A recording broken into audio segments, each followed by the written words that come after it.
Ramai ingat simpanan emas ni boleh dapat dividen macam ASB. Tapi sebenarnya tuan-puan itu silap besar.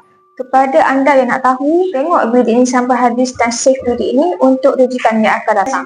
Kalau simpan duit dalam ASB ataupun tabung haji, kita akan dapat dividen setiap tahun. Macam mana pula kalau kita simpan emas seperti ini? Adakah kalau kita simpan emas macam ni, kita akan dapat dividen juga? Bila simpan emas, tuan-puan kena tahu kita tak akan dapat apa-apa dividen. Sebab apa?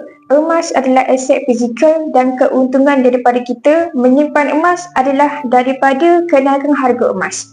Secara peratannya tuan-puan, nilai emas ni akan naik 9% ke 10% setiap tahun. Tapi ia tidak memberikan apa-apa dividen pun. Keuntungannya adalah dengan kenaikan nilai emas itu sendiri dan kita akan dapat untung apabila kita menjual emas itu apabila kita perlukan.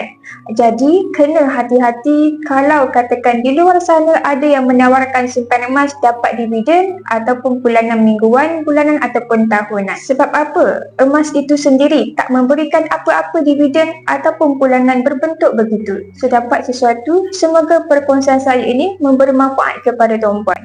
Jadi kepada anda dekat luar sana yang belum lagi buat simpanan emas dengan Public Gold ataupun nak dapatkan 250 gram emas seperti di tangan saya ini, boleh sahaja refer di pin video saya ataupun direct contact saya untuk saya bantu anda dengan sebaiknya mungkin.